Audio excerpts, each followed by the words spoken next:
इस घाट पर। और इस घाट पर बैठ करके टकटकी लगाओ, इंतजार करो। कब? नित्य, कहते हैं रोज, निष्दिनवा माने रोज छूटे, नागा ना होने।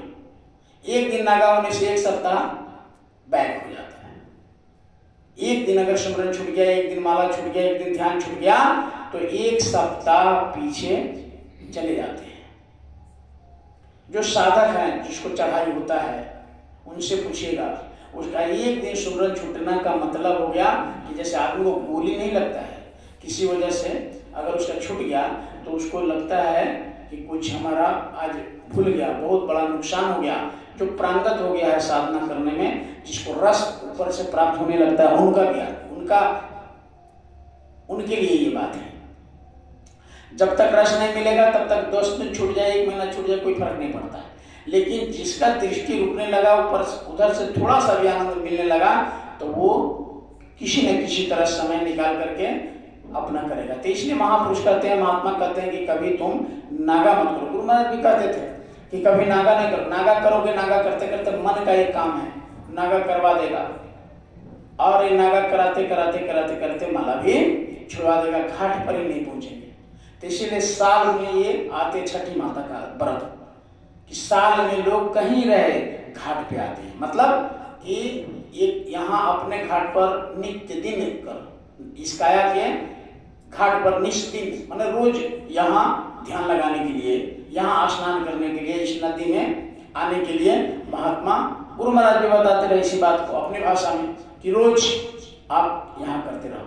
जब रोज यहाँ करेंगे तब जाकर के ये काम होने वाला है। ये फॉर्मेलिटी अदा करने वाला नहीं हुआ। अभी आपने सुना बचन में गुरु महाराज के, ये प्रैक्टिकल है, पूर्ण प्रैक्टिकल, थ्योरी नहीं है कि भाषण जितना हो जाए। भाषण कितनों करने से नहीं मिलेगा, करने से मिलेगा। तो रोज हमको करना है, रोज बैठना है। कैसे गए वहाँ लोग, कुछ 2 घंटे 1 घंटे बैठे घाट पर, फिर आ गए। यानी कहने का मतलब आपको घाट पर बैठना है, यहाँ अपना काम है बैठना। बैठते बैठते बैठते बैठते जब ये मन समझ जाएगा, जिस दिन मन अपने कब्जे में आ जाएगा तो काम हो जाएगा। मान ले हो मुंडा माना गुरु के कहना, मान ले हो मुंडा माना गुरु के कहना। अब कहते हैं कि आत्मा को समझाते साधक को कि जो गुरु कहे उस बात को मानो। मन को मूढ़ कहा गया, मूर्ख कहा गया कि मूर्ख है, मानता ही नहीं है जल्दी, कितनों समझाए समझता ही नहीं है। इसलिए महात्मा कहते हैं कि मन मूर्ख है, इसको समझाओ। और मन को कहते हैं तुम मान जाओ, जो तुम सुख खोज रहे हो दुनिया में, समान में आनंद खोज रहे, नहीं मिलने वाला है और तुम तकलीफ में आ जाओगे। इसलिए कहते हैं मान ले हो मुंडा माना गुरु के कहना। मान ले हो मुंडा माना गुरु के कहना। बिना गुरु नहीं लगे केहू के ठिकाना।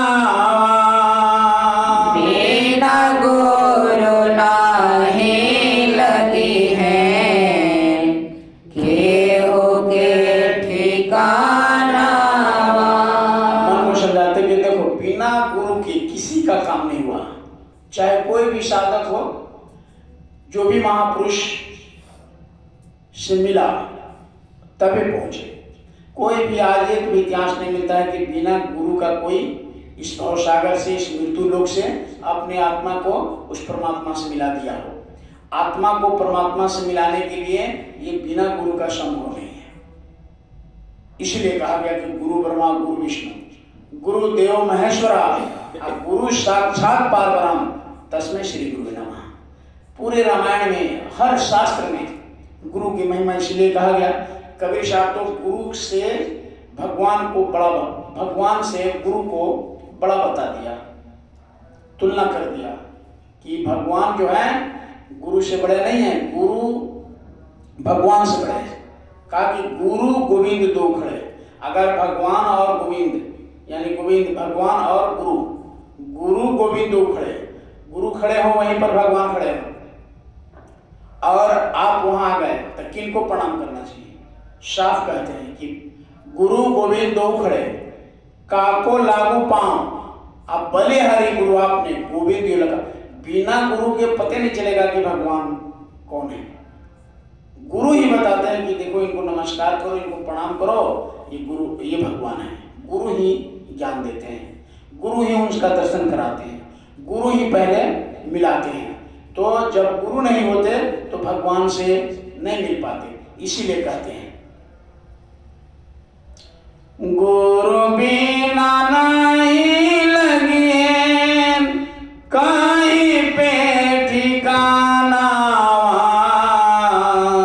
गुरु बिना नहीं लगे कहीं पे ठिकाना।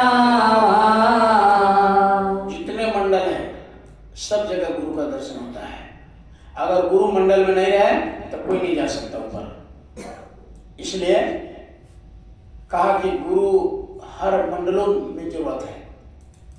अब जैसे कोई सफर करते हैं तो कोई शहर आ जाता है तो शहर से पता नहीं चलता कौन रास्ता किधर गया, उसी तरह मंडलों में जीवात्मा जाती है तो भटक जाएगी। जब गुरु नहीं बताएगा कि नहीं ये रास्ता छोड़ो, ये रास्ता पकड़ो आगे का है, तब तक आत्मा को पता नहीं चलेगा। इसलिए कहते हैं कहीं पे ठिकाना नहीं लगेगा। कोई मंडल में आपको वो रास्ता नहीं मिलेगा बिना गुरु के। इसलिए कहते हैं कि गुरु यहाँ भी जरूरी है शरीर से भी, और गुरु अंदर में भी जरूरी है जगह जगह। तो गुरु को जो सिद्ध कर लिया, नहीं कहता मंत्र सिद्ध कर लिए, तो गुरु को जो अपना लेते हैं, गुरु को जो यहाँ जो पहुंच जाते हैं साधक, गुरु के बस साथ हो जाते हैं।